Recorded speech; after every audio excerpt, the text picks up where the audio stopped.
कन वंदे मातरम के नाद से गूंज रही। आज हर घर तिरंगा है, हर मन तिरंगा है और देश उत्साह और उमंग के साथ नए संकल्पों को लेकर के आज आगे बढ़ रहा है। आप सबको स्वतंत्रता दिवस की बहुत बहुत शुभकामनाएं।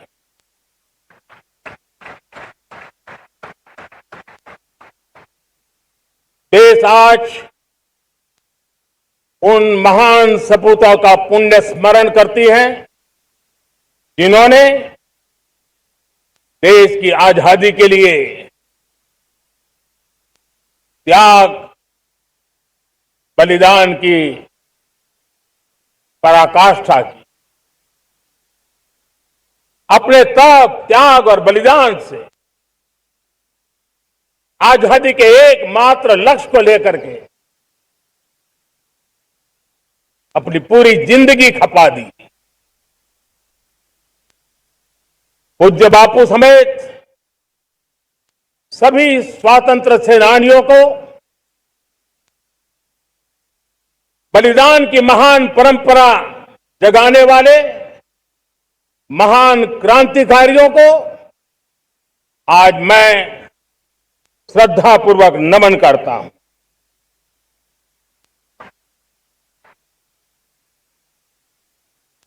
आज जो इस समारोह में उपस्थित है उन सब के लिए आज एक ऐतिहासिक पल भी है।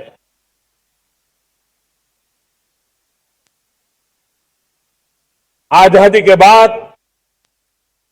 15 अगस्त को लाल किले पर पहली बार वंदे मातरम गूंज रहा है।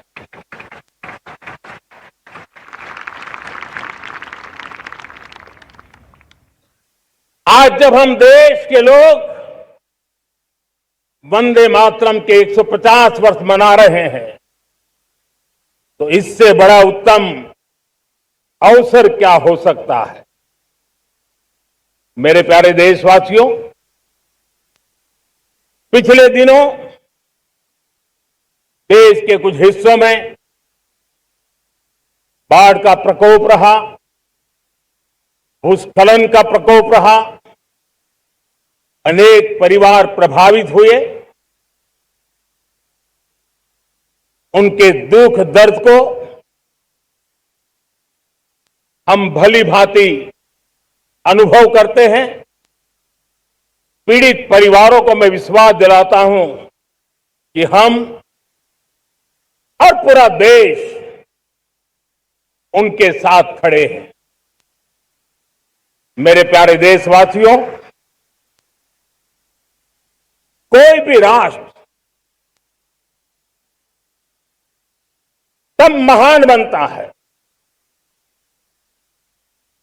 तब अपनी सिद्धियों को प्राप्त करता है जब अपने सपनों, अपने संकल्पों और अपने सामर्थ्य के दम पर आगे बढ़ता है। मेरे देशवासियों, अब छोटे सपनों से चलने वाला नहीं है। हमें बड़े सपने, क्योंकि बड़े सपने हमारी सोच को भी विस्तार देते हैं, हमारी सोच की क्षितिज को विस्तृत करते हैं।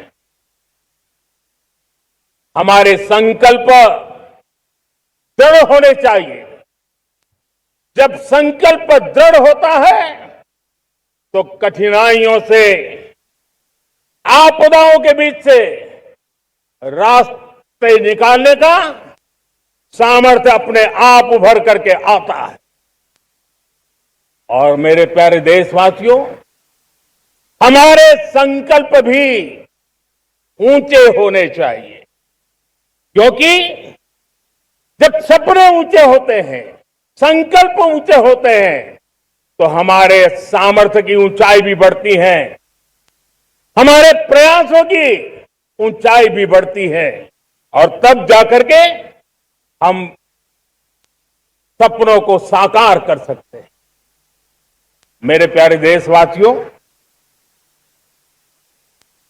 आज भारत ने भी एक बहुत बड़ा सपना देखा है, दृढ़ संकल्प के साथ देखा है, नई ऊंचाइयों को छूने के लिए देखा है। और वो सपना है, जब आजादी के 100 साल होंगे, 2047 में हम विकसित भारत बना के रहेंगे। 140 करोड़ देशवासियों के पुरुषार्थ से इस लक्ष्य को हमें हासिल करना है। और जब दुनिया की सबसे बड़ी आबादी वाला देश विकसित होने का संकल्प लेता है, तो ये दुनिया की नजरों में भी हमारे साहस का परिचायक बन जाता है। दुनिया हमारी तरफ देखने का नजरिया बदलने के लिए मजबूर हो जाती है। प्यारे देशवासियों, और मैं ऐसे ही नहीं कह रहा हूं, पिछले 12 वर्ष में देश के कोटि कोटि नागरिकों ने, दलित हो, पीड़ित हो, वंचित हो, आदिवासी हो, गांव में रहने वाला हो, शहर में रहने वाला हो, गरीब हो, मध्यम वर्ग का हो, युवा हो, बुजुर्ग हो, नारी हो, पुरुष हो, उत्तर हो, दक्षिण हो, पूर्व हो, पश्चिम हो, हर किसी ने पिछले 12 साल में एक संकल्प के साथ, समर्पण के साथ देश को नई ऊंचाइयों पर ले जाने में हर प्रकार से प्रयास किया है। मैं उनके इस प्रयासों का आदरपूर्वक स्वीकार करता, और उसी का परिणाम है कि इतने कम समय में 25 करोड़ देशवासी गरीबी को परास्त करके गरीबी से बाहर निकले हैं। इन्हीं देशवासियों का प्रयास का परिणाम है कि हम कभी फ्रेजाइल 5 में गिरे जाते थे। 12 साल के भीतर भीतर हम एक मेजर इकोनॉमी में फास्टेस्ट ग्रोइंग इकोनॉमी बन गए हैं। साथियों, देश आजाद हुआ, बहुत सारे सपने लेकर के आजाद हुआ, लेकिन हम गति नहीं पकड़ पाए, रफ्तार नहीं पकड़ पाए।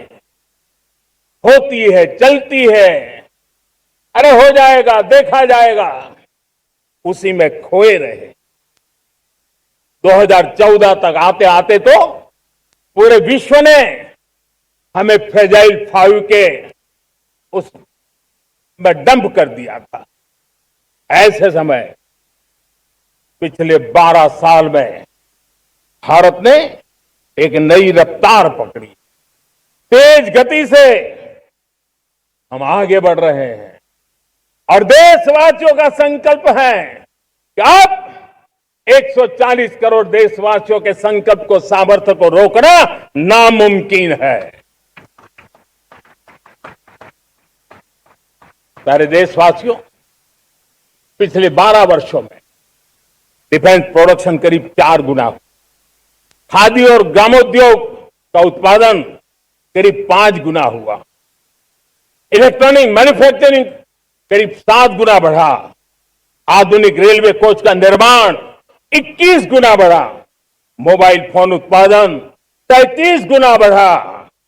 इतना ही नहीं, आधुनिक युग को देकर के भी डिजिटल और इनोवेशन की दुनिया में भी हमने अपना परचम लहराया।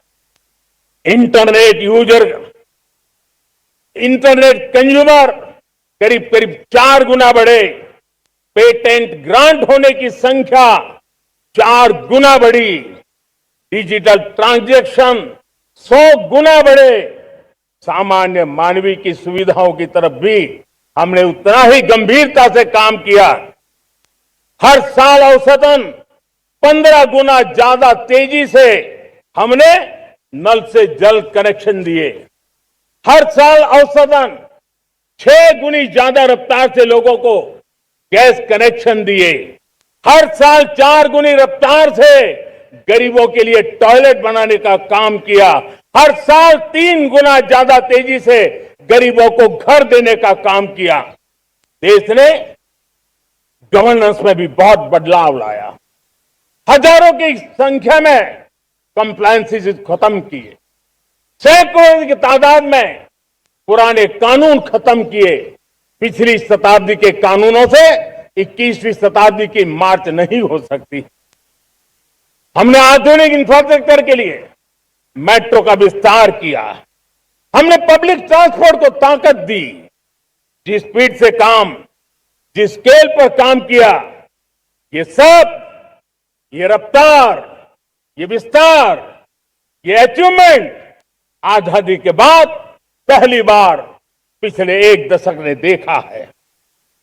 और जब इतनी सारी सिद्धियां हमारे सामने हो, इतनी तेज गति दिखाई देती हो, देशवासियों का सामर्थ्य पल पल प्रकट होता है, तब तो 2047 में विकसित भारत बनने का संकल्प कभी भी अधूरा नहीं रह सकता है।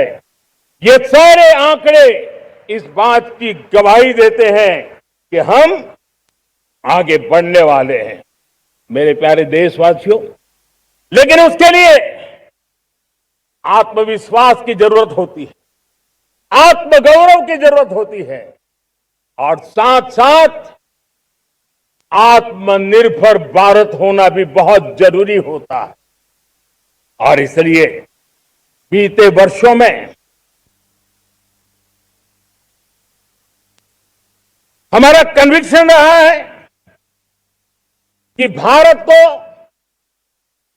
हमें अब दूसरे देशों पर निर्भर रह करके नहीं जीना चाहिए।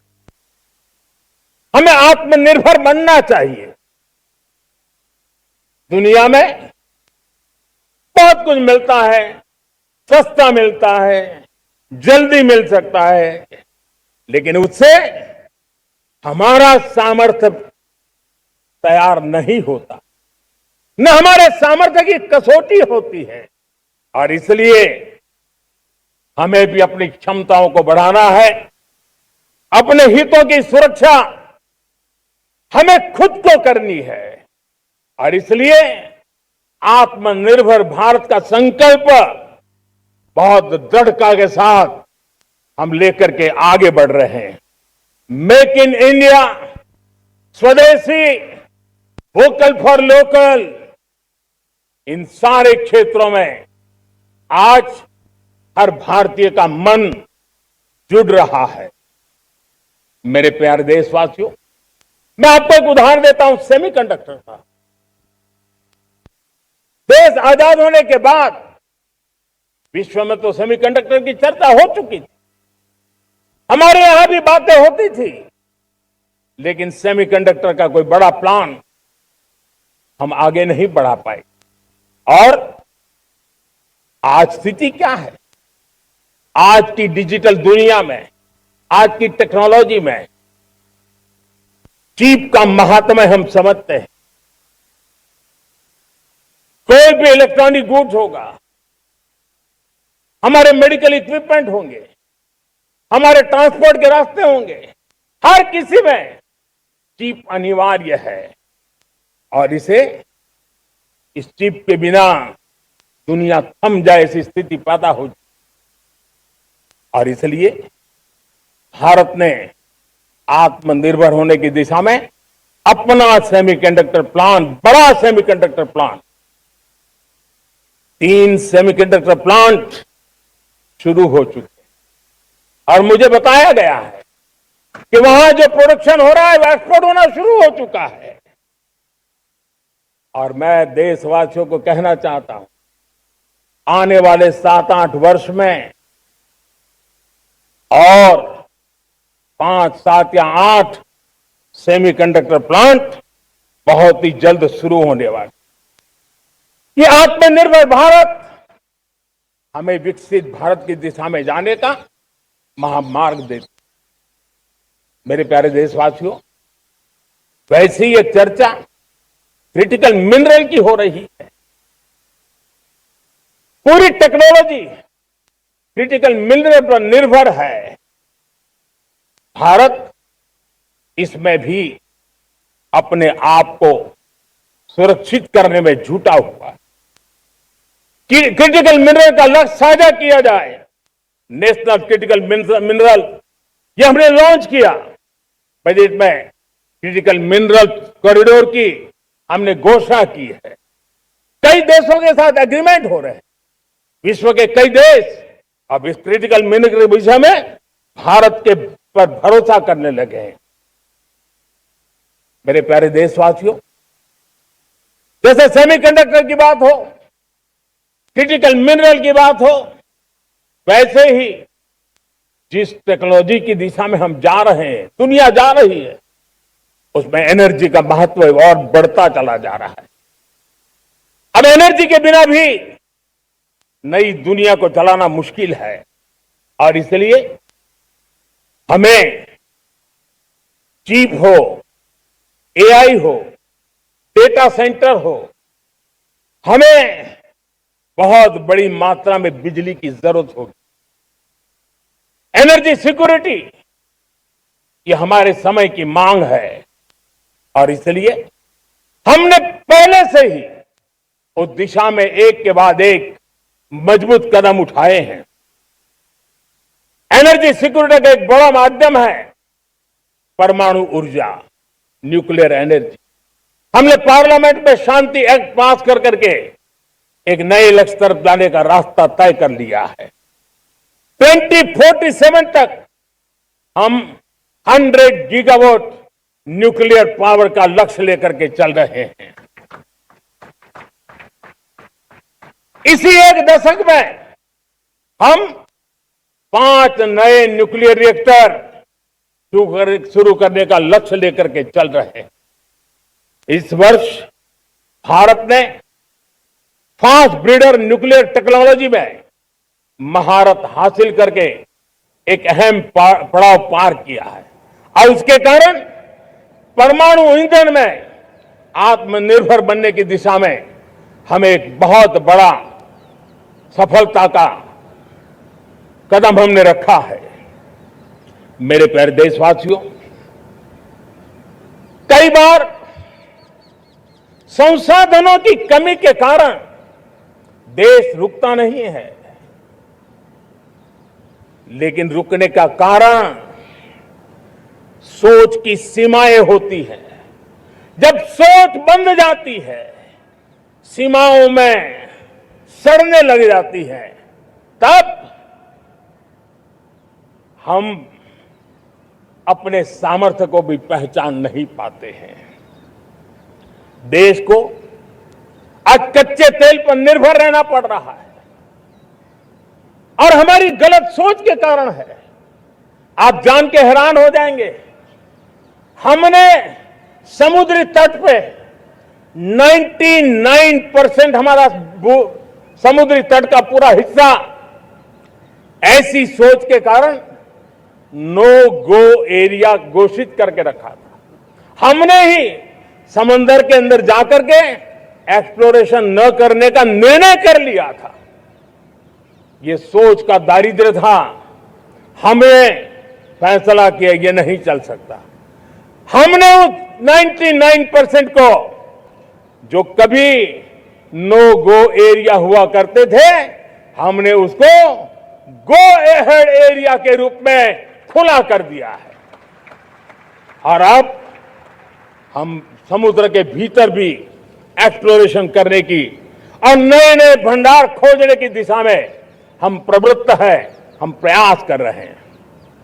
हमने पिछले वर्ष उसी दिशा में एक महत्वपूर्ण कदम रखते हुए समुद्र मंथन की घोषणा की थी। और पिछले दिनों हमने 85,000 करोड़ रुपए इस काम के लिए आवंटित करके काम को गति देने का निर्णय कर लिया है। मेरे प्यारे देशवासियों, एनर्जी सिक्योरिटी, इसका मैंने कहा कि हमें ऑल्टरनेट स्रोतों की तरफ भी पूरी शक्ति लगाना बहुत जरूरी है और इसलिए ऊर्जा का सही इस्तेमाल बढ़ाते हुए भारत इसी दिशा में आज तेजी से काम कर रहा है। 2014 से पहले, मतलब आज से 12 साल पहले, हमारे देश में सिर्फ 70 शहरों में पाइप से गैस की व्यवस्था थी, पाइप से गैस डिस्ट्रीब्यूशन होता था। 12 साल में इन 70 शहरों को हमने 700 शहरों तक पहुंचा दिया है। ये होती है रफ्तार, ये होता है विस्तार। 2014 के पहले मुश्किल से 20-22 लाख घरों में पाइप से गैस पहुंचता था। आज 2.25 करोड़ घरों में पाइप से गैस पहुंचाने का काम हो रहा है। 12 वर्ष पहले देश में सोलर एनर्जी की कैपेसिटी सिर्फ 2 गीगावाट थी। 2 गीगावाट, आज 160 गीगावाट हमने प्राप्त किया है लक्ष्य। मेरे प्यारे देशवासियों, मैं एक और जानकारी देता हूं। हमने इसका लाभ देश के मध्यम वर्ग को, सामान्य परिवार को मिले, इस तरफ भी उतना ही ध्यान केंद्रित किया। हमने पीएम सूर्यघर मुफ्त बिजली योजना चालू की और आज मुझे संतोष है कि इतने कम समय में 50 लाख घरों का सोलर एनर्जी का काम हम आंकड़ा पार कर चुके हैं। तेजी से चल रहा है और इसके कारण हजारों घरों का बिजली बिल 0 हो गया है। हजारों घर अपनी बिजली का उपयोग करने से अतिरिक्त बिजली आज बेच करके कमाई कर रहे हैं। हर परिवार को हम इस काम के लिए 80,000 रुपया सरकार की तरफ से एक एक परिवार को मदद दी जा रही है, तब जाकर के हम इस काम को पूरा कर रहे हैं। मेरे प्यारे देशवासियों, आपको जानकर के हैरानी होगी, ये जो हमारी रेलवे है उसका इलेक्ट्रिफिकेशन का काम हमारे देश में 1925 में शुरू हुआ था। 1925 में इलेक्ट्रिफिकेशन का काम शुरू हुआ, लेकिन 90 साल में 1925 से लेकर के 90 साल में सिर्फ 30% रेल का इलेक्ट्रिफिकेशन हुआ था। यानी 90 साल में 30%। हमारी रफ्तार देखिए, लक्ष्य को पाने के लिए हमारी दौड़ देख लीजिए। हमें इन 1 दशक के अंदर 100% काम पूरा कर दिया। 90 साल में 30%, 10 साल में 70%, ये होता है काम। और इसके कारण डीजल जो हमें बाहर से लाना पड़ता है उसकी बचत हुई, बिजली से हमारी ट्रेनें चली, पर्यावरण को फायदा होने लगा। मेरे प्यारे देशवासियों, हम यहां से नहीं रुके हैं, हम दुनिया के अंदर पीछे रहना नहीं चाहते। पिछले दिनों आपने खबर सुनी होगी, भारत ने ईंधन का नया क्षेत्र को भी छू लिया है। देश ने पहली हाइड्रोजन से चलने वाली ट्रेन शुरू कर दी है और मुझे खुशी है, ये सबसे लंबी ट्रेन है और सबसे ताकतवर ट्रेन है और दुनिया में हाइड्रोजन ट्रेन के क्षेत्र में भी भारत ने अपना झंडा गाड़ दिया है। प्यारे देशवासियों, पिछले 10-12 साल हम लगातार 2047 के लक्ष्य को पाने के लिए दौड़ रहे हैं। एक के बाद एक सोपान सिद्ध कर रहे हैं। हमने सोचा भी नहीं था कि हमें इसमें भी कुछ मुसीबतों का झेलना पड़ेगा। पिछले 10-12 वर्ष में कितने संकटों का सामना करना पड़ा। कोरोना जैसी वैश्विक महामारी ने पूरी दुनिया को चिंता में डाल दिया था। सारी व्यवस्थाएं चरमरा गई थी। कोरोना से बाहर निकले, युद्ध की विभीषा की खबर आने लगी। कहीं यूक्रेन तो कहीं पश्चिम एशिया, हर जगह पे तनाव का माहौल। और पता नहीं भविष्यवेत्ताओं ने तो न जाने क्या क्या घोषणाएं कर दी थी। देश को डराना, देश को भयभीत रखना, देश को चिंतित रखना, इसी में कुछ लोगों को आनंद आता है। वैक्सीन नहीं मिलेगी, कोविड में लोग बचेंगे नहीं, कुछ भी नहीं होने वाला। वेस्ट एशिया का क्राइसिस आया, पेट्रोल पंप पे पेट्रोल नहीं मिलेगा, गैस नहीं मिलेगा, डीजल नहीं मिलेगा, फर्टिलाइजर नहीं मिलेगा। सारी दुनिया भर की अफवाहें फैला करके भारत के लोगों को भयभीत करने का, डराने का, चिंता के अंदर डुबो देने का कुछ लोगों को आनंद आ रहा था।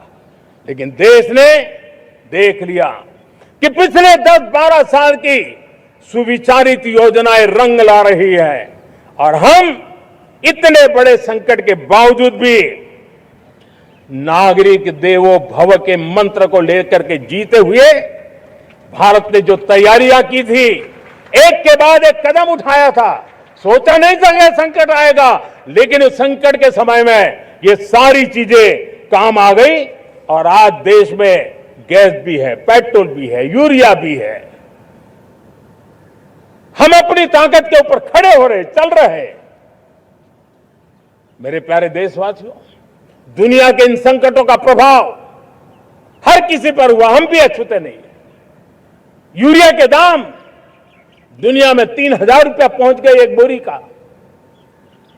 आज भी हम मेरे देश के किसानों को वो बोझ सहने के लिए मजबूर नहीं कर रहे। सरकार अपने कंधों पर वो बोझ उठा रहा है और दुनिया से जो 3,000 रुपया में यूरिया का बोरा हमें मिलता है, वो हमारे किसानों को हम सिर्फ 300 रुपये में दे पाते हैं। इतना ही नहीं, डीएपी आज दुनिया में बाजार 5,000 पहुंच चुका है। लेकिन मेरे देश के किसानों को दिक्कत ना हो, इसलिए 1,350 रुपये में आज भी डीएपी देने का काम हम कर रहे हैं।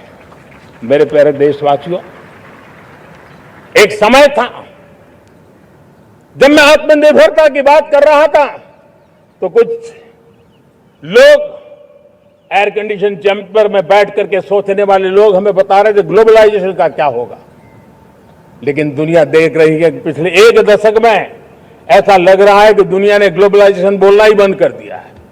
जहां से ग्लोबलाइजेशन की आवाज आती थी वो बंद सुनाई नहीं देती है। दुनिया का हर देश अपनी अपनी संभालों के मिजाज की तरफ गया है।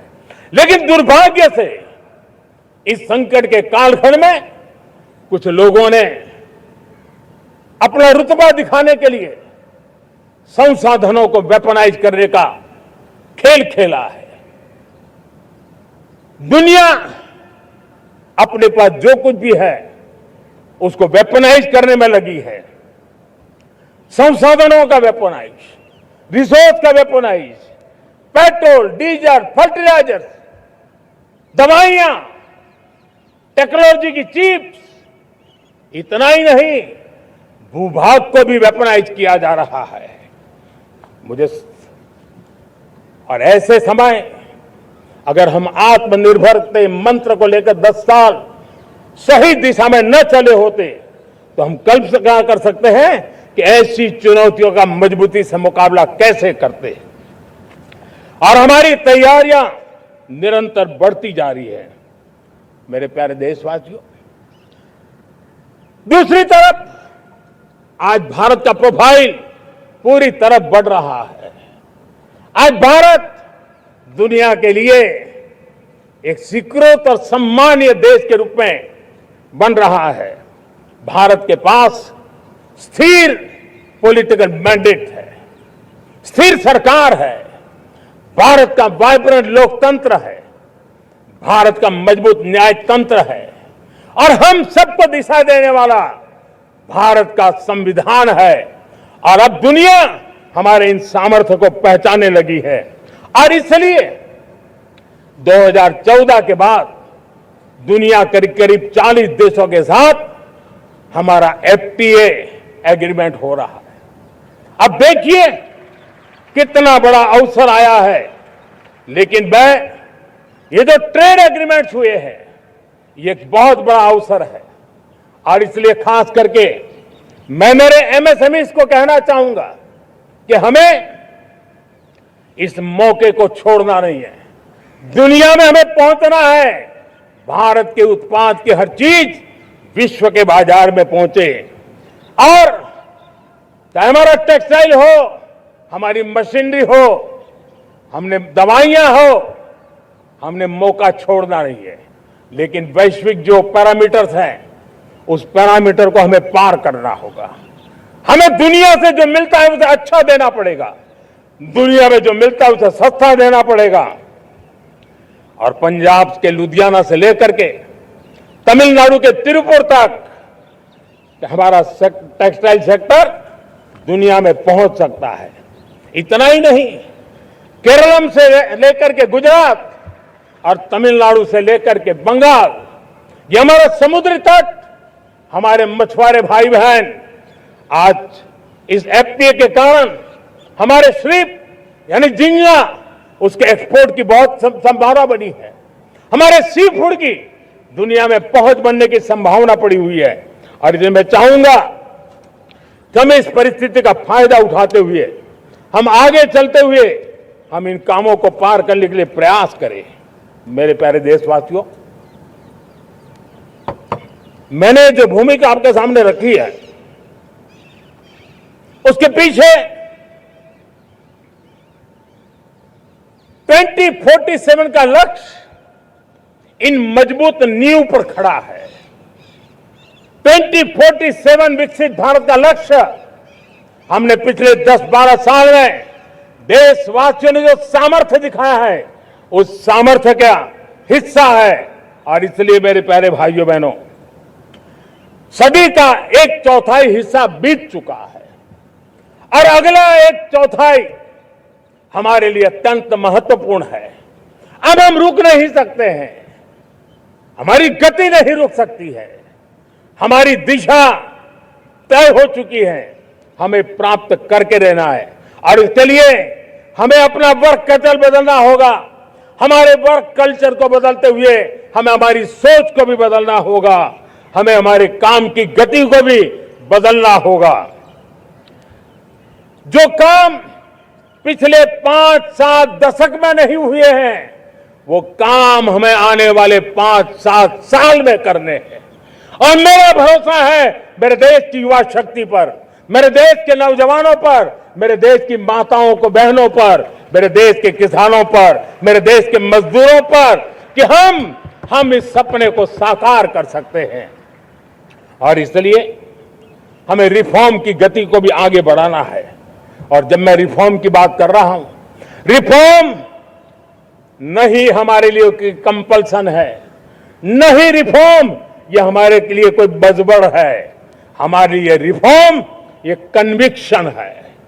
आउट ऑफ कन्विक्शन हम रिफॉर्म एक्सप्रेस पर चल पड़े हैं और हम आने वाले दिनों में भी नेक्स्ट लेवल रिफॉर्म की ओर बढ़ने वाले हैं। और इसलिए सरकार, समाज, उद्योग, उत्पादक, किसान, हर किसी ने अपनी ट्रेडिशनल व्यवस्थाओं में रिफॉर्म करना पड़ेगा, सोच में रिफॉर्म करना होगा, अपने लक्ष्यों को रिफॉर्म करना होगा। और इसलिए मेरे प्यारे देशवासियों, हमें एक निश्चित दिशा में को लेकर के चलना होगा। मैं आज उस युग को भी याद करना चाहूंगा जब देश भारत का सामर्थ्य सप्त सिंधु के रूप में हम जानते थे, हम समझते थे, हम सुनते थे। अब विकसित भारत बनाने के लिए हमें नई धारा चाहिए। आज लाल किले की प्राचीर से मैं देश के सामने शक्ति की सप्त धारा का आह्वान करता हूं। आने वाले 5-7 साल में जो पिछले 5-7 दशक में नहीं हुआ, वो सप्त धारा के सामर्थ्य से, शक्ति से हम देश को नई ऊंचाई, नई गति देंगे और नए लक्ष्यों को पार करने वाला सामर्थ्य देंगे। और इसके साथ साथ देश की युवा शक्ति का सामर्थ्य का भरपूर राष्ट्र निर्माण में उपयोग होगा। उनकी शक्ति जोड़ी जाएगी। आने वाले दिनों में जब मैं सप्तधारा की बात करता हूं, सप्तधारा की पहली शक्ति है मैन्युफैक्चरिंग पावर। मेरे प्यारे देशवासियों, हमें मैन्युफैक्चरिंग सेक्टर को बहुत आगे बढ़ाना होगा और प्रोडक्शन बढ़ाने के साथ साथ हमें छोटे छोटे पुर्जे भी बनाने हैं और बड़े बड़े प्रोडक्ट भी बनाने हैं। पूरा वैल्यू चेन हमारा होना चाहिए और उसे लेकर के चलना। हमें कंपोनेंट भी चाहिए और हमें कंप्लीट मैन्युफैक्चरिंग भी चाहिए, कंप्लीट प्रोडक्ट भी चाहिए। डिजाइन से लेकर मैन्युफैक्चरिंग तक भारत को ग्लोबल सप्लाई चेन का भरोसामंद केंद्र बनना होगा। इसके लिए मैं 3 चीजों पर विशेष जोर देना चाहता हूं। मैन्युफैक्चरिंग के क्षेत्र में जो मेरे भाई बहन हैं, ये समय का ये अवसर है, इस अवसर को जाने मत दें और इसके लिए हमें कॉस्ट, क्वालिटी और स्केल, इसके विषय में वैश्विक मानदंडों से खरा उतरना पड़ेगा। हमारी फैक्ट्रीज कॉम्पिटिटिव हो, हमारे प्रोडक्ट्स यूजर फ्रेंडली हो, हमारा पैकेजिंग दुनिया के लोगों को लुभावने वाला हो, आकर्षित करने वाला हो, हमारा जीरो डिफेक्ट प्रिसीजन मैन्युफैक्चरिंग, ये हमारी पहचान बनना चाहिए। हर मैन्युफैक्चरर, हर एंटरप्रेन्योर, हर एमएसएमई से मैं कहना चाहता हूं, ग्लोबल मार्केट में हमारी पहचान विश्वसनीयता और गुणवत्ता के आधार पर होनी चाहिए। क्वालिटी के संबंध में नो कॉम्प्रोमाइज, और इसलिए हमारा मंत्र क्वालिटी, क्वालिटी, क्वालिटी होना चाहिए। यही हमारा ग्लोबल ब्रांड वैल्यू बनेगा।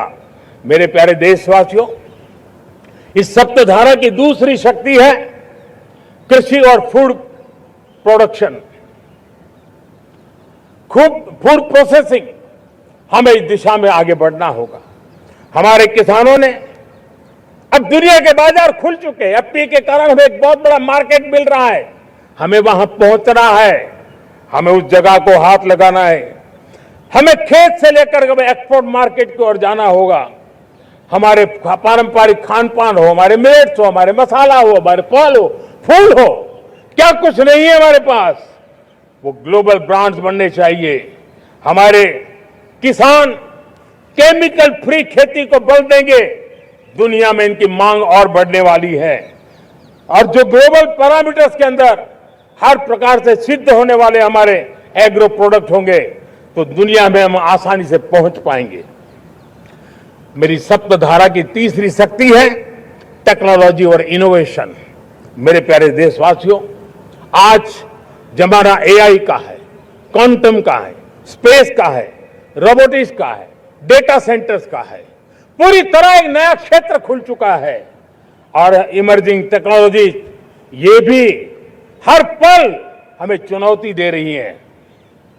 और इसलिए देश को दुनिया के लिए मार्केट नहीं बना देना, हमें इनोवेशन का हब बनना है। हमने यूपीआई और डिजिटल पब्लिक इंफ्रास्ट्रक्चर में लोहा मनवा लिया है, हमारी ताकत का परिचय करवा दिया है। अब भारत को डिजिटल पब्लिक टेक्नोलॉजी, उसको भी दुनिया के कोने कोने तक पहुंचाना है।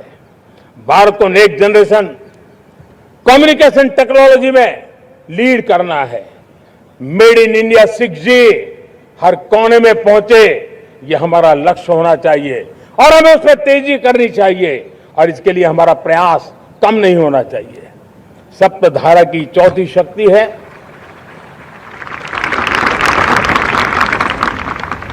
गति शक्ति। ये गति शक्ति देश के अंदर सीमलेस फास्ट कनेक्टिविटी पर हमें बल देना होगा। शहरों को हाई स्पीड रेल से हमें जोड़ना होगा। मॉडर्न हाईवे चाहिए, इनलैंड वाटरवेज चाहिए, एयरपोर्ट चाहिए, मल्टी मॉडल लॉजिस्टिक की व्यवस्था चाहिए। हमें पोर्ट्स को सिर्फ सामान उतारना चढ़ाने की जगह नहीं, दुनिया के शिप्स आकर के लंगर हो जाए इतना नहीं, हमें हमारे पोर्ट्स को पोर्ट लेड डेवलपमेंट ग्रोथ की दिशा में हमें आगे बढ़ना होगा। हमारी पांचवी शक्ति है सप्तधारा की, वो है रक्षा शक्ति। अरे रक्षा शक्ति का महत्व हर प्रकार से है। मेरे प्यारे देशवासियों, डिफेंस में आत्मनिर्भर होना अब भारत ने अनुभव कर लिया, दुनिया ने अनुभव कर लिया है, इसके बिना कोई चारा नहीं है। विश्व जब अपनी अपनी ही सोच रहा है, तब भारत विश्व के लिए बाजार बन करके नहीं रह सकता है।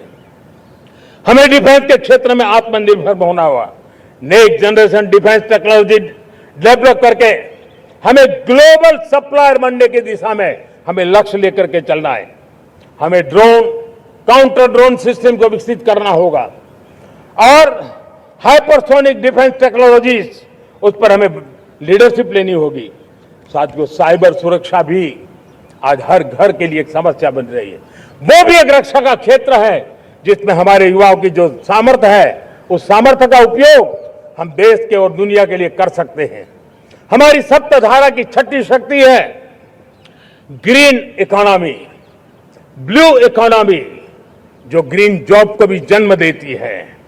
हमें green hydrogen, renewable energy, energy storage, green mobility, green manufacturing in global scale हमें पा करके रहना है। हमें दुनिया जब ग्लोबल वार्मिंग की चर्चा करती रहती है, हम रास्ते खोजते रहते हैं, हम समस्याओं का समाधान दे रहे हैं और भारत एक ग्रीन मूवमेंट का बहुत बड़ा सामर्थ्य लेकर के चलिए। भारत के पास ब्लू इकोनॉमी के लिए भी बहुत बड़ा अवसर है। बहुत बड़ा लंबा हमारा कोस्ट लाइन है। ब्लू इकोनॉमी के लिए बहुत बड़े अवसर है। फिशरीज है, कोस्टल टूरिज्म है, ओशन टेक्नोलॉजी है। ऐसे कितने ही क्षेत्र हैं जिसमें हम आगे बढ़ सकते हैं। मेरे प्यारे देशवासियों, भारत सप्तधारा की जब बात करके लेकर चला है, तब हमारी सातवीं धारा है और दुनिया के लिए इसका अपना भी एक महत्व है और वो है भारत का सॉफ्ट पावर। भारत के सॉफ्ट पावर की ताकत है। आज योग ने पूरी दुनिया को भारत के साथ जोड़ के रखा हुआ है। योग दुनिया के लिए एक ऊर्जा बनता जा रहा है, भारत के लिए विश्वास का बड़ा कारण बनता जा रहा है। जिस भारत के पास आस्था के केंद्र हो, जिस भारत के पास आयुर्वेद हो, जिस प्रकार से भारत के पास होलिस्टिक हेल्थ केयर की व्यवस्था हो, हील इन इंडिया का मूवमेंट हो, हम दुनिया के अंदर हमारे सामर्थ्य को लेकर के जा सकते हैं। हैंडीक्राफ्ट हो, संस्कृति हो, हमारी फिल्में हो, हमारा क्रिएटिव वर्ल्ड हो, वीएफएक्स हो, हमारा एनिमेशन हो, हमारे गेमिंग हो, डिजिटल कंटेंट हो, क्रिएटिव वर्ल्ड के अंदर भारत अपना रुतबा दिखा सकता है। हमने उसको वैश्विक सामर्थ्य के रूप में विकसित करना होगा।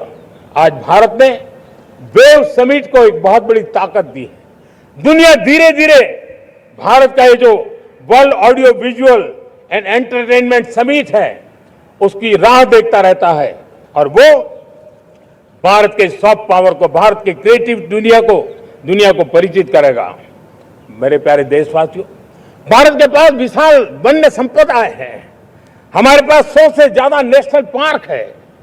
क्षमता बहुत है, लेकिन विदेशी टूरिस्टों को आकर्षित करने में हम कम पड़े हैं। हमें मौका है हमारे सॉफ्ट पावर के माध्यम से दुनिया के टूरिस्टों को भारत के लिए आकर्षित करने का। हमारा सामर्थ्य में दुनिया को दिखाना है। हम ये काम आरा से करें और हम जल्द से जल्द हम इन लोगों को आज दुनिया में स्पोर्ट्स की जो है वो भी एक बहुत बड़ा भारत के प्रति आकर्षण का केंद्र। दुनिया के स्पोर्ट्स इवेंट भारत में क्यों ना हो। कॉन्स्टेंट इकोनॉमी बहुत बढ़ रही है, देश के नौजवानों का आकर्षण है। विश्व का हर कोई कलाकार चाहता है कभी न कभी भारत की धरती पर अपना कॉन्सर्ट करे। ये एक बहुत बड़ा अवसर है, हमें इसको मोबिलाइज करने के लिए व्यवस्थाएं खड़ी करनी होगी। साथियों, सप्तधारा की इन 7 शक्तियां उद्देश्य सिर्फ एक सेक्टर में प्रगति करने का नहीं है। एक होलिस्टिक अप्रोच के साथ हमें राष्ट्र को जो लक्ष्य लेकर के हम चल रहे हैं, जो एम्बिशन लेकर के चल रहे हैं, उस स्केल को हमें पार करने की दिशा में काम करना है। मेरे प्यारे देशवासियों, कुछ चीजें मैंने बताई हैं, लेकिन मैं इससे भी आगे सोचता हूं। मैं जरा देश को झकझोरना चाहता हूं, मैं देश की शक्ति को भी झकझोरना चाहता हूं। देश यानी सिर्फ सरकार नहीं होती है, देश यानी हर नागरिक जुड़ता है। क्या हम सोच नहीं सकते कि फॉर्च्यून 500 की चर्चा तो बहुत सुनते हैं, आने वाले एक दशक में इन फॉर्च्यून 500 में 50 कंपनियां भारत की क्यों न हो, ये लक्ष्य हमारा क्यों न होना चाहिए। आज बैंकिंग सेक्टर फल फूल रहा है। दुनिया की टॉप बैंक के अंदर भारत की बैंक का झंडा भी क्यों न फहरता हो। भारत की बैंक भी टॉप बैंक 5 बैंक में भारत की भी एक बैंक होनी चाहिए। भारत की फार्मा की दिशा में हमने बहुत काम किया है, लेकिन समय की मांग है कि दुनिया की 5 बड़ी फार्मा कंपनियों में भारत की भी 1-2 फार्मा कंपनियों का नाम गूंजना चाहिए। भारत उसमें अपना स्थान बनाना चाहिए। लॉ फर्म्स होते हैं, रेटिंग एजेंसी होती है। क्या समय की मांग नहीं है कि ग्लोबल लीडरशिप अब हमारे हाथ में होनी चाहिए? टैलेंट है, सामर्थ्य है, हमारा लंबा इतिहास भी है, भाषाओं पर हमारा प्रभुत्व है, हमें विश्व में पहुंचना चाहिए। हमारी कोई कंसल्टिंग फर्म, अकाउंटिंग फर्म दुनिया के टॉप फर्म्स के अंदर क्यों नहीं होनी चाहिए? भारत की टेक्नोलॉजी कंपनियां दुनिया के अंदर सिरमौर हो, यह हमारा लक्ष्य होना चाहिए। हमारे ऐसे ब्रांड हो जिससे दुनिया आकर्षित होती हो, हमारे ब्रांड हमारे देश की पहचान हो और विश्व के लिए एक डेस्टिनेशन बन जाए, उस दिशा में हमें काम करना है। और इसके लिए मैं राज्य सरकारों को कहना चाहता हूं, मैं स्थानिक स्वराज की संस्थाओं को कहना चाहता हूं, भारत सरकार का भी यह दायित्व है कि हमें हमारे रिफॉर्म की गति बढ़ानी होगी। हमें 2047 के लक्ष्य के अनुरूप हमारी व्यवस्थाओं को विकसित करना होगा। हमें बीते हुए काल के नीति नियमों से नहीं चल सकते, हमें आने वाले सपनों के हिसाब से नीति नियमों को गढ़ना होगा। और इसको अगर हम करेंगे तो मुझे पूरा विश्वास है और मैं देशवासियों को भरोसा देता हूं, इसी रास्ते मेहनत में कोई कमी न करते हुए हम विकसित भारत का सपना पार करके रहेंगे। हमें सबको मिलकर के चलना है, केंद्र सरकार हो, राज्य सरकार हो, इंडस्ट्री हो, हम सब ने मिलकर के आगे बढ़ना है। हमें रिफॉर्म्स करते रहना है, रिफॉर्म्स को आगे बढ़ाते रहना है। और मैंने पहले भी कहा था, हम रिफॉर्म कंपल्सन से नहीं, कन्विक्शन से कर रहे हैं, लक्ष्य को प्राप्त करने के लिए कर रहे हैं।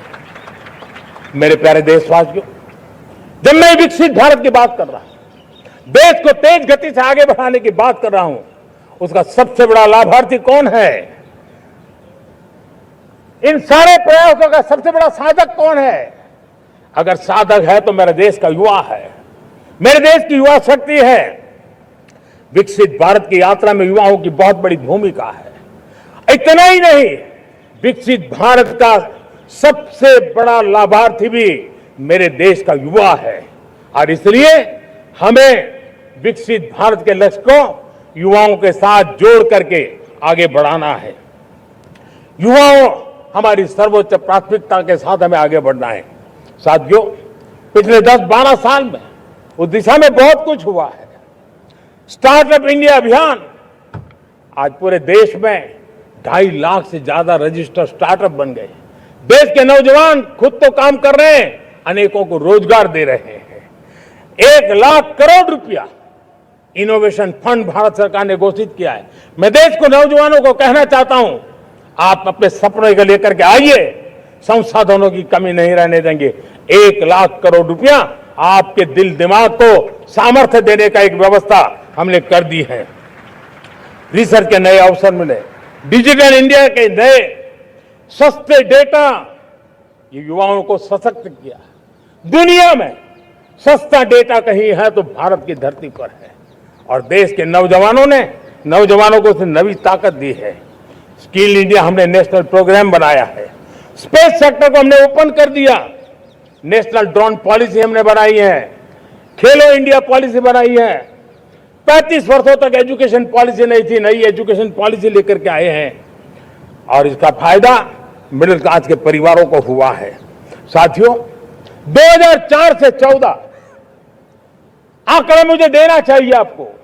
2004 से 14 हमारे देश में 350 से भी कम यूनिवर्सिटी थी, और आज 10-12 साल के भीतर भीतर करीब 650 नई यूनिवर्सिटी जुड़ चुकी है। करीब 1000 का आंकड़ा हम पहुंच रहे हैं। 2014 के पहले मेडिकल की सिर्फ 400 सीटें हुआ करती थी, आज करीब 850 सीटें मेडिकल की हो रही है। इतना ही नहीं, अब विदेशी यूनिवर्सिटी भी भारत की धरती पर आ रही है। भारत के अंदर विदेशी यूनिवर्सिटी की डिग्री मेरे नौजवान को मिले, इसका प्रबंध भी हो चुका है। हमारे देश के युवा मन बचपन से ही टेक्नोलॉजी की तरफ आकर्षित हो, उस दिशा में हम काम कर रहे हैं, और इसलिए हमने करीब 10,000 से अधिक अटल टिंकर की लैब छोटे छोटे बच्चों के हवाले कर दी है, ताकि उनका इनोवेशन और टेक्नोलॉजी के अंदर उनका मन बने। 12 वर्ष युवा, हमने अनेक रास्ते खोले। हम स्टार्टअप ओपन कर दिया, आपने देखा होगा। भारत के प्राइवेट स्टार्टअप 28 साल की एवरेज उम्र के बच्चों ने, नौजवानों ने दुनिया में पहले ही ट्रायल में अपना सैटेलाइट लॉन्च कर दिया और रॉकेट लॉन्च कर दिया। उन्होंने बहुत बड़ा काम कर दिया साथियों। आज करीब 2.5 लाख से ज्यादा रजिस्टर्ड स्टार्टअप है। हमने पिछले दिनों एआई इंपैक्ट समिट किया था। एआई का विस्तार बहुत तेजी से बढ़ रहा है। लाल किले से मैं देश के नौजवानों के लिए घोषणा करना चाहता हूं। हमने तय किया है कि आने वाले 1 वर्ष में 1 करोड़ युवाओं को एआई स्किल के लिए ट्रेनिंग देने का हम काम करेंगे, ताकि हमारा देश का नौजवान एआई की दुनिया में भी नेतृत्व करने का सामर्थ्य। मेरे साथियों, बायो इकोनॉमी एक नया क्षेत्र है। एक समय था 2014 के पहले सिर्फ 60,000 करोड़ रुपए का बायो इकोनॉमी का काम होता था। मेरे देश के नौजवान, आपने क्या कमाल कर दिया है। देखिए, नीतियां जब सही होती है, लक्ष्य जब साफ होता है, तो मेरे देश के नौजवान कैसा करके थे। बायो इकोनॉमी में देश की युवा शक्ति ने सामर्थ्य दिखाया। 2014 के पहले जो 60,000 करोड़ का कारोबार था, आज वो कारोबार बायो इकोनॉमी 20 लाख करोड़ पहुंच चुकी है। दोस्तों,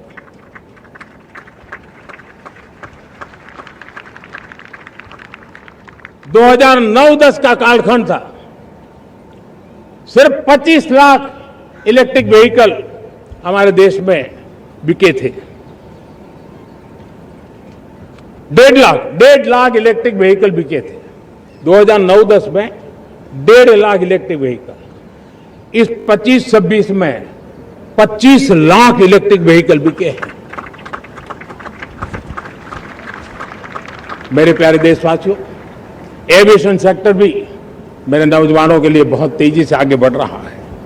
नए एयरपोर्ट, नए रूट, नए नए रोजगार के अवसर बना रहे हैं। मेंटेनेंस, ओवरहॉलिंग, इसके भी कारण देश में बहुत बड़ी मात्रा में स्किल मैन पावर को काम मिल रहा है। मेड इन इंडिया हवाई जहाज बनाने की दिशा में हमने सफलता पाई है। Made in India defence transport aircraft C295 already अपनी उड़ान भर चुका है, सफल उड़ान भर चुका है। ये देश के नौजवानों के लिए, मेरे साथियों, ड्रोन ने भी बहुत बड़ा काम किया है। स्वामित्व योजना, गांव में ड्रोन से स्वामित्व योजना सफल हो रही है। करीब 3.25 करोड़ परिवारों को स्वामित्व योजना का लाभ मिला है और इसके कारण 140 लाख करोड़ रुपए जैसी संपत्ति अनलॉक हुई है, जिसके कारण बैंक से लोन मिल सकता है, लोग अपना कारोबार कर सकते हैं। मेरे प्यारे देशवासियों, हमारे मध्यम वर्गीय परिवारों के सामने एक बहुत बड़ा बोझ बन चुका है कोचिंग क्लासेस की स्पर्धा। हर माँ बाप को लग रहा है कि कोचिंग क्लास में बच्चे को नहीं भेजा तो हम प्रतिष्ठित परिवार नहीं है।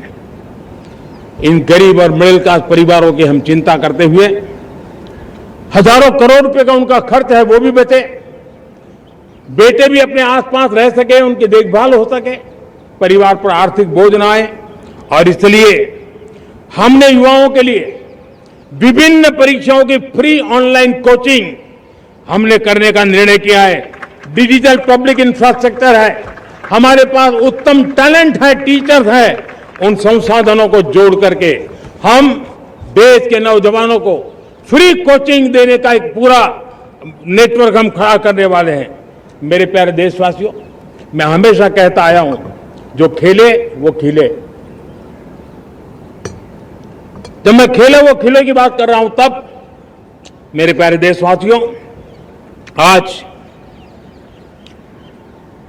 भारत खेल की दुनिया में अपनी जगह बना रहा है।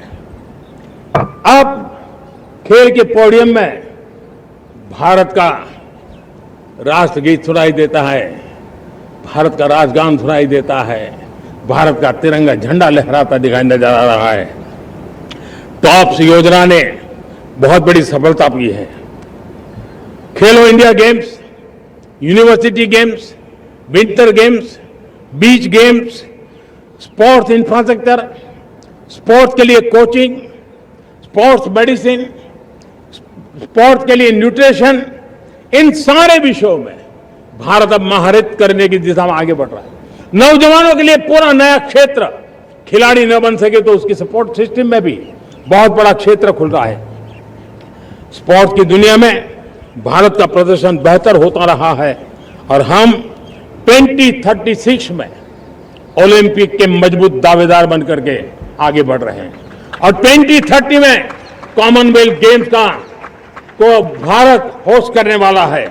और मेरे साथियों, दुनिया में जो ओलंपिक की खेल होते हैं, करीब 40 प्रकार के गेम होते हैं और करीब 350-350 स्पर्धाएं होती हैं ओलंपिक में। और आपको जानकर के दुख होगा मेरे देशवासियों, मेरे नौजवानों, मैं आपको चुनौती देता हूं, मैं आह्वान करता हूं, मैं आपकी मदद चाहता हूं।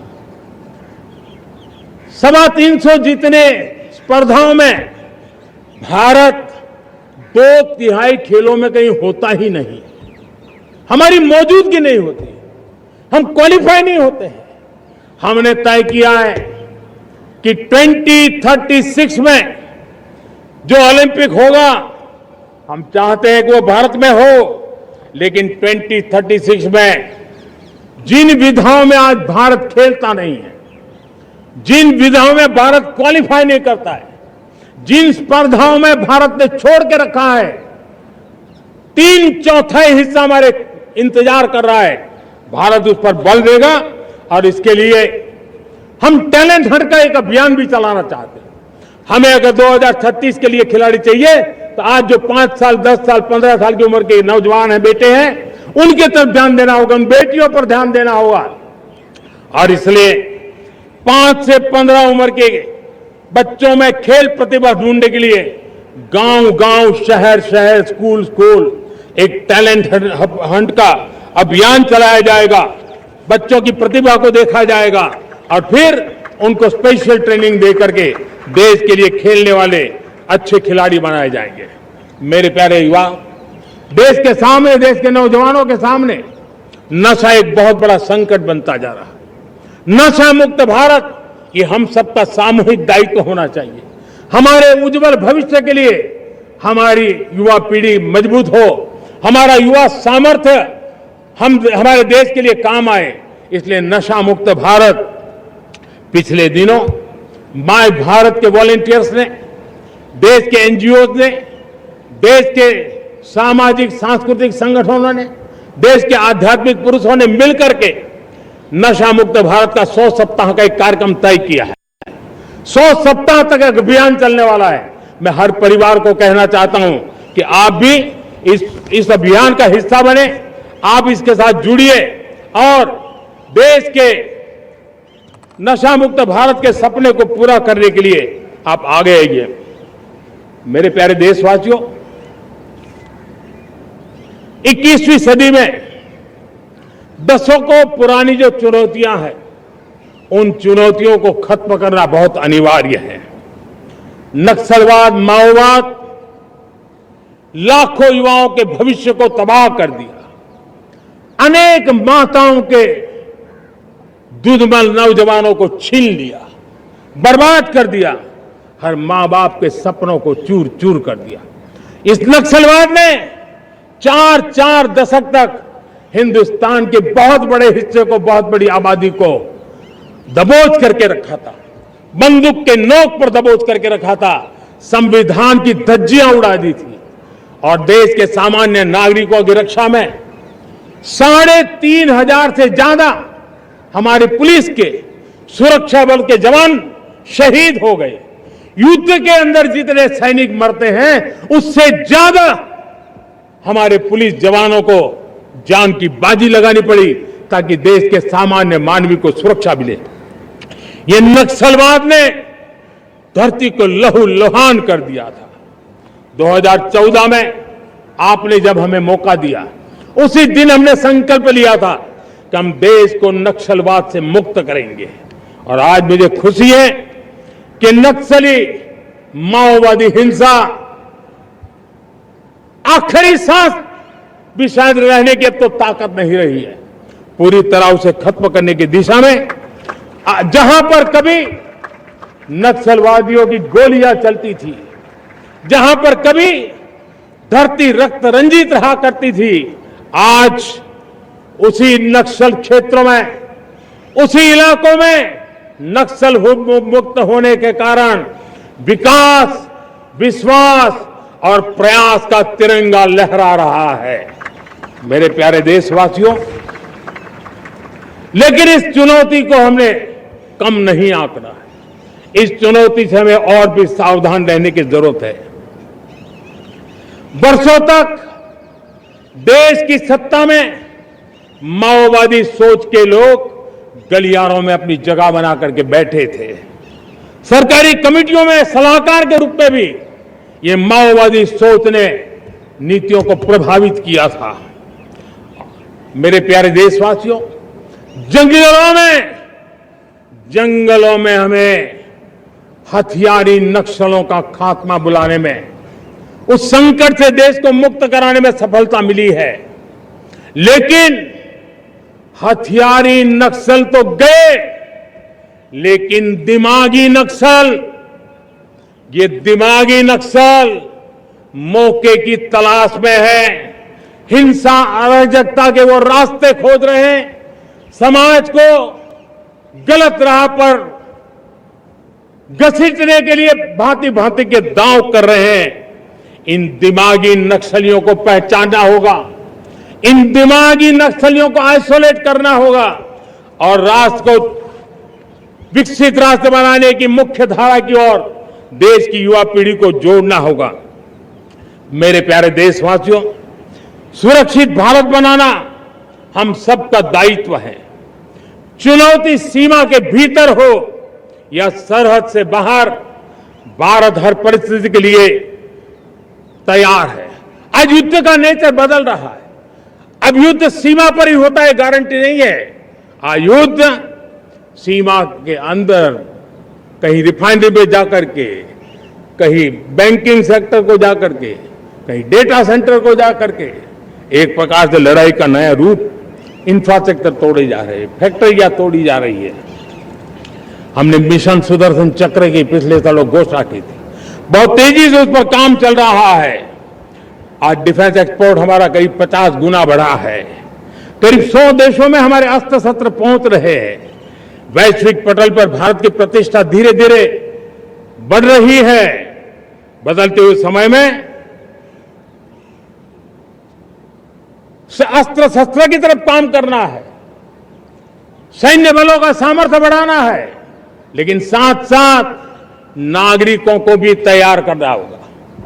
पिछली शताब्दी के युद्धों के अनुरूप जो सिविल डिफेंस की व्यवस्थाएं हमारे देश में विकसित हुई है, वो कालबाह्य हो चुकी है। और इसलिए मैं आज लाल किले से घोषणा कर रहा हूं कि हम आने वाले दिनों में सिविल डिफेंस का एक वाइब्रेंट नेटवर्क खड़ा करेंगे, आधुनिक व्यवस्थाओं से उनको परिचित कराएंगे, आधुनिक संकटों से नागरिकों को रक्षा करने की क्या व्यवस्था हो सकती है। एक बहुत बड़ा वॉलेंटरी फोर्स सिविल डिफेंस का आधुनिक चुनौतियों को पार करने वाला हम बनाने वाले हैं।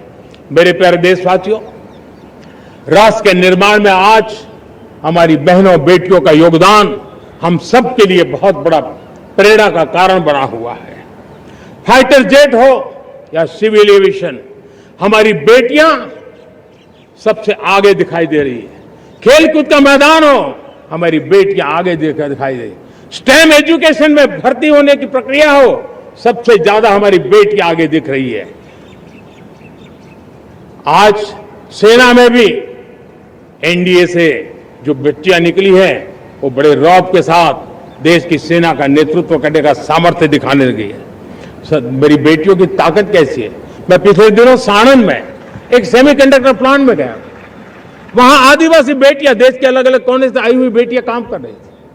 वो उस गांव से आई थी जिन्होंने पासपोर्ट क्या होता है पता तक नहीं था। वो बेटियां विदेशों में गई, ट्रेनिंग लेकर के आई और आज चिप निर्माण का काम कर रही है और बड़े कॉन्फिडेंस, मैं जो उनका कॉन्फिडेंस देखा, मैं सचमुच में बहुत प्रभावित हुआ था। आज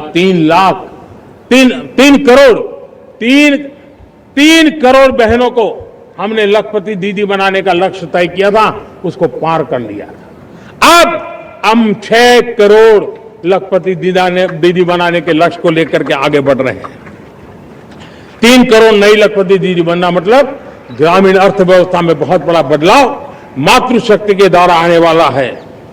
मेरे प्यारे देशवासियों, आज पंचायतों में, नगर पालिका में, महानगर पालिका में बहुत बड़ी मात्रा में हमारी महिलाएं जनप्रतिनिधि बनकर के देश का मार्गदर्शन कर रही है, समस्याओं का समाधान कर रही है, बहुत ही सक्षम नेतृत्व दे रही है। और इसी को ध्यान में रखते हुए हमने पार्लियामेंट में नारी शक्ति वंदन अधिनियम पारित किया था, लेकिन किसी न किसी कारण से राजनीति के अखाड़े में पिछले 40 साल से ये सपना हमेशा राजनीतिक अखाड़े का शिकार हो गया है। मैं देश के सभी राजनीतिक दलों से आज लाल किले की प्राचीर से तिरंगे झंडे की छाया में खड़े होकर के प्रार्थना करता हूं, आग्रह करता हूं, आइए उन महिलाओं के सामर्थ्य के पुजारी बनिए, उन महिलाओं के सम्मान में आगे आइए और जल्द से जल्द हमारी माताओं बहनों को 33% विधानसभा और लोकसभा में उनको प्रतिनिधित्व मिले, वे भारत की नीति घड़तर के अंदर अपना योगदान दे। समय की मांग है और मैं सभी राजनीतिक दलों से फिर से आग्रह करता हूं, आइए महिला आरक्षण लागू करके महिला सम्मान में आप भी जुड़िए, आप भी यश लीजिए, आप भी क्रेडिट लीजिए, लेकिन मेरी माताओं बहनों को हक दीजिए। मेरे प्यारे देशवासियों, विकसित भारत का संकल्प तभी पूरा होगा जब विकास अंतिम व्यक्ति तक पहुंचेगा। 2014 से पहले सिर्फ 25 करोड़ लोगों के पास सोशल सिक्योरिटी का कवर था, सिर्फ 25 करोड़ के पास। साथियों, पिछले 5-7 दशक में सिर्फ 25 करोड़, हमने एक दशक के भीतर भीतर 100 करोड़ देशवासियों को सोशल सिक्योरिटी का कवच दिया है। आयुष्मान भारत योजना से 70 साल की उम्र के बुजुर्गों से भी आज 5 लाख रुपए तक मुफ्त दवाई की व्यवस्था हो रही है। करोड़ों करोड़ों परिवारों को इसके कारण बहुत बड़ी सुविधा मिली है। और इस आयुष्मान कार्ड के कारण 2 लाख करोड़ रुपया जो दवाई और ऑपरेशन के पीछे खर्च होना था, वो मेरे परिवारों के बच्चे हैं। वो गरीब परिवार है, वो मध्यम वर्ग के परिवार है, उनको इतनी बड़ी। मेरे प्यारे देशवासियों, आज मुझे एक काम के लिए आपकी मदद चाहिए। मैं आप सबसे एक मदद मांग रहा हूं। सभी नौजवानों से मैं चाहता हूं कि आप इसका नेतृत्व करिए। आपका 1 या 2 घंटे देश को बहुत बड़ी शक्ति देने वाले हैं। आपको लगेगा ये 1-2 घंटे में मैं देश की क्या शक्ति, मैं बताता हूं, आप बहुत बड़ी शक्ति बनने वाले हैं। और इसलिए हर घर में वातावरण बने। इन दिनों देश में जनगणना का काम हो रहा है, सेंसस का काम हो रहा है, गिनती चल रही है। और गिनती सिर्फ आंकड़ों से बात बनती नहीं है, उसकी बारीकियों से नीतियां बनती हैं, योजनाएं बनती हैं। देश आगे बढ़ने की अपनी रूपरेखा तैयार करता है और इसलिए सटीक जानकारियां होना बहुत जरूरी है। कभी कभी जो सरकार की तरफ से प्रतिनिधि आते हैं वो इतनी जल्दी में होते हैं, कभी स्पेलिंग एक लिख देते हैं, कभी अलग लिख देते हैं और इसके कारण अल्टीमेट परिणाम हमें सही मिलने में दिक्कतें आती हैं। अब जब टेक्नोलॉजी अवेलेबल है और इस बार निर्णय किया है, आप स्वयं भी जनगणना में अपनी जानकारियां अपने मोबाइल फोन से भर करके दे सकते हैं। बाद में कोई बाबू आएंगे, कोई प्रतिनिधि आएंगे, आपसे चर्चा करिए, लेकिन आप परिवार के सब बैठ करके अगर डिजिटली अपना रजिस्ट्री करवा दे, सारी बारीकियां, स्पेलिंग में भी गलती ना हो, कोई भी जानकारियों में गलती ना हो, आप जितनी परफेक्ट जानकारी देंगे देश को आगे बढ़ने में बहुत बड़ी मदद मिलेगी। और इसलिए मैं देश के नौजवानों को कहता हूं कि आप अपने परिवार के लोगों को बिठा करके पूरे फॉर्म को समझिए, पहले कागज पे फॉर्म को भर दीजिए, कोई गलती है तो करेक्ट कर लीजिए और फिर टेक्नोलॉजिकली उसको डिजिटली इसको अपलोड कर दीजिए। आप देखिए इतना बड़ा काम देश कर लेगा और देश का समय और शक्ति सही काम के लिए उपयोग आएगा। और इसलिए मेरे देश के नौजवानों को जनगणना के इस काम में सक्रियता से जुड़ने के लिए मैं आग्रह करता हूं। मेरे प्यारे देशवासियों, मैंने लाल किले से पंच प्राण की बात कही थी। इस पंच प्राण ने देश को अपने आत्मगौरव की ओर लेकर के आगे बढ़ने का, लक्ष्यों को पार करने के सामर्थ्य के साथ आगे बढ़ने का एक बहुत बड़ा संबल दिया है। हमें गुलामी की मानसिकता हर पल मिटाते ही रहना है। जिस भारत का सपना नेताजी सुभाष चंद्र बोस ने देखा था, बाबा साहब आंबेडकर ने देखा था, पंडित नेहरू ने देखा था, सरदार पटेल, भगत सिंह, सुखदेव राजगुरु ने देखा था, डॉक्टर श्यामा प्रसाद मुखर्जी ने देखा था, भगवान बिरसा मुंडा ने देखा था, ज्योतिबा फुले ने देखा था, उन सब से प्रेरणा लेकर के हम आगे बढ़े। आइए इस संकल्प को हम दोहराए, स्वयं से ऊपर राष्ट्र का हित हो, स्वयं से ऊपर राष्ट्र का हित हो और कर्तव्य ही हमारी पहचान हो। मैं सभी देशवासियों से कहूंगा, समय हमारा है। मैं सभी देशवासियों से कहूंगा, समय हमारा है, अवसर हमारा है, संकल्प हमारा है। आइए सपनों को संकल्प बनाए, संकल्प को सामर्थ्य बनाए और सामर्थ्य को सफलता में बदल के रहे। आइए हर कदम को विकास का कदम बनाए, कदम से कदम मिलाए, मन से मन मिलाए, लक्ष्य से जुड़े रहे। एक दीप से जले दीप हजारों, आओ मिलकर विकसित भारत बनाए। इसी एक भावना के साथ इस मंगल पर्व पर आप सबको अनेक अनेक शुभकामनाएं।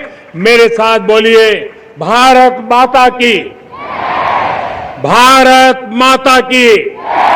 भारत माता की वंदे वंदे वंदे। बहुत बहुत धन्यवाद।